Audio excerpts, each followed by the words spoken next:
It's Friday Night Frenzy, brought to you by Ford. Welcome to Friday Night Frenzy, presented by Ford. I'm Titus Cleveland. That is Jackson Cowan. Jeff Hinkle, he'll join us in just a bit. But folks, the playoffs have arrived for some teams. Man, I'm excited. Yeah, Titus, what better than playoff football? And while some teams like the Palisade, some teams are in the playoffs, the Palisade Bulldogs, Rifle Bears, they got to finish up the regular season first. Yeah, and one of those teams that are in the playoffs, Jackson, is the Grand Junction Tigers, who started postseason, and it was against the Highlands Ranch Falcons. And Jackson, this game was intense. Roll the highlights, folks. We picked things up in the second half. Junction up 28-17, looking to add on to it. Andrew Neese finds Drew Marsh wide open in the corner of the end zone. Touchdown. Tigers, they go up by 18, and the home crowd, they are feeling it, but Highlands Ranch wasn't done. Quarterback Rylan Hume keeps the Falcons alive, finds Landon Cummings for 6. That trims the lead down to 11. And since they're playing catch-up, Jackson, got to go for 2. And how about a little deja vu? Same play, same connection. Cummings lowers the shoulder and powers it in. Took a little hit there, but they're down just 10. Momentum starting to swing, and Highland Ranch forces a stop, gets the ball back, and finds Mr. George West. So much speed, he had to slow down just to reel it in. That will be a touchdown, folks, Falcons, and we've got ourselves a 3-point ball game, folks. Grand Junction, however, they would punch right back. Andrew Neese, the quarterback, calm, smooth, and collective, hands it off to Elias Morgan. Morgan with the grown man's stiff arm and then stops on a dime, lets one defender fly by before trotting into the end zone. That was big time in the fourth. Tigers extended 41-32, and they weren't done there.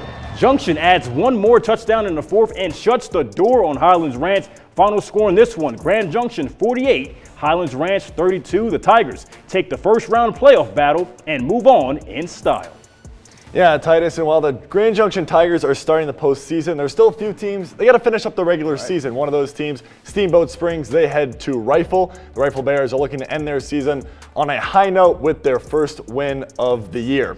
The Sailors arrive in Rifle with a 4-4 record. The Bears, they're 0-9, but it's senior day, right, for Rifle. Let's hope some of that senior energy can make it happen. Rifle gets the ball. Let's just give it to Ethan Kaiser on senior day. It's the sophomore going for the big gain. Look at that run on one of their first drives of the evening. They couldn't punch it in, but it's all right because the defense and Sebastian Flores reads the play, picks it off. He sets up his offense still in the first quarter. Let's just hand it off this time. And now it is a senior, Arath Lopez, physical. Did you see that? He ran over the defender, physical at the goal line, punches it in, 7-0. Cue the music. Back with Steamboat Springs. And Titus, you had deja vu. We got deja vu in Rifle, a tip drill, Luer pass Gonzalez, the second Rifle interception of the game. The second quarter, Rifle down, fourth down, and they fake the punt. Alex Gonzalez scrambles for the first down, and then you just give it to the big fella, let him eat. Yadier Loya, another physical run at the goal line. He's listed as a lineman. He punches it in, 14-0 Bears, but Sailors not going away quietly. Tanner Cobb finds Cohen Vanderbosch, makes it a one-score game going into halftime. Second half, though, it's all Rifle. The Bears show up on senior day. They get the win, 34-13. Rifle caps off its season on a high note. Steamboat Springs finishes the season at 4-5. We now go out to Glenwood Springs, where the Demons are taking on the Palisade Bulldogs in the final regular season game. For these two teams, Palisade will walk away with a hard-fought victory, 21-7. They will keep their playoff hopes alive. They will go undefeated in league play at 4-0 and sit at 9-2 overall on the season. They await their fate as the 3A playoff bracket doesn't get announced until early next week. Yeah, postseason football, Titus, doesn't get any better than that. And Grand Junction, they're buzzing. The offense has put up 40+ in 5 of their last 6 games. What did you see out of that offense today? I saw a team that, got rattled early, and they responded in the right way. Andrew Neese played well. The whole defensive team, they gave up, 32 points, but I love the way how they responded every time Highlands Ranch came back and scored because they put up numbers. That quarterback, Rylan Hume, is that guy. But I'm so excited to see the Grand Junction Tigers move on to the next round. They got to play better, though, because the competition only gets better. But stick around, folks. We got more football on the Western Slope. We have Jeff Hinkle coming in the second break. Stay tuned. We got more football. Come back. It's Friday Night Frenzy, brought to you by Ford.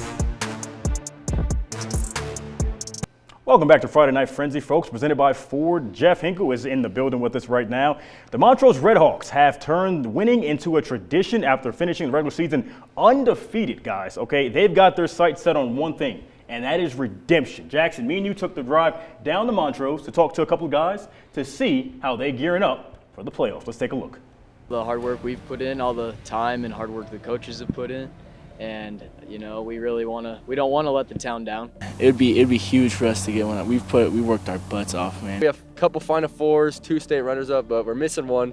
And I think the community definitely wants us to go put one up there. The Montrose Redhawks, 10-0, the only perfect team in the league, have built a culture where winning isn't a surprise anymore, it's the expectation. After falling short in last year's state title game, this group looks like a team that learned from the loss and leveled up because of it. It's our mindset, you always try to be the hardest working team in the state. That hunger has fueled another dominant season. The Redhawks' balance on both sides of the ball has made them one of the toughest teams to match up with in the state, and now after earning a first-round bye, they've got time to recharge before another playoff run. We also have our scout team players and everybody that contributes huge to it. When they take hits all practice, they get right back up and keep playing, so that's great for our team. We do a big thing in film over here. Like, we want to know what they're doing, their team, what they like to do, the players they like to use. So I think that definitely gives us an advantage. And while the wins keep coming, players say it's the preparation and culture behind the scenes that define this program, not just the scoreboard. To be tough, we're the toughest team out here. No matter what, we're going to come out here and play. No matter how big they are, how fast they are, we're going to come out here and play. Our brotherhood on this team, it really keeps us together, keeps us growing. I know the rest of my team has my back. I know the coaches got my back, and I try my best to let them know that I have their back too. And that unselfish mentality has become the heartbeat of Montrose football, and with the playoffs ahead, the Redhawks know the standard they've set doesn't stop here.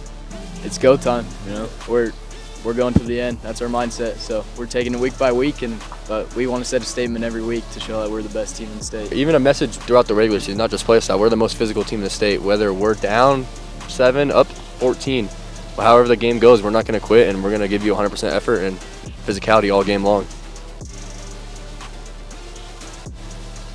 Jeff, you spent majority of your time down at Montrose. What would you say? Why would you think this team is so confident that they can go far? Yeah, thanks for mentioning the frequent flyer miles down to Montrose. I think the mindset that Montrose has going into this, like you said, is redemption from last year, but it's also just week by week.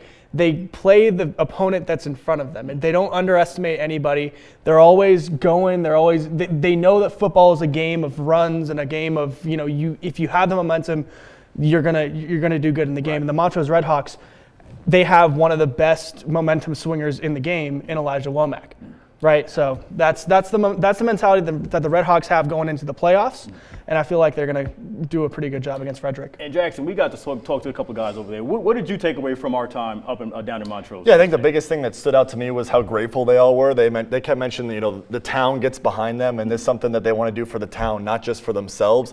They all 3 of them said it, and I think that was the coolest thing. They were thanking their defense, thanking, like I said, the town, and thanking their O-line, just everybody on the team except themselves. So really unselfish from all 3 of them. One thing I took away is how serious they take it. Those scout teams, they took some big hits in practice yesterday. So I was just blown away by that. Montrose, they play Frederick. Frederick won 35-7 over Bear Creek today. So I'm looking forward to a first matchup or the first game for the Montrose Redhawks. They said they're ready. Let's see if they can put their money where their mouth is.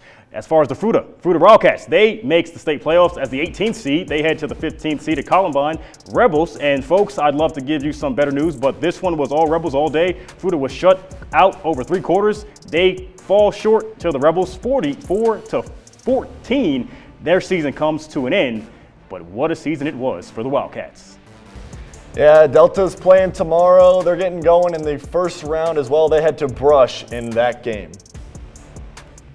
Yeah, and then North Fork is in the playoffs as well. The Miners finished the season at 6-3, winning 4 of the last 5. They head to Century. The Falcons win 8-1 on the year and won 6 in a row heading into the postseason. But that is a wrap on Friday Night Frenzy, folks. Tune in next week for more football. We got a lot more to show you because it is playoff time. Have a good night.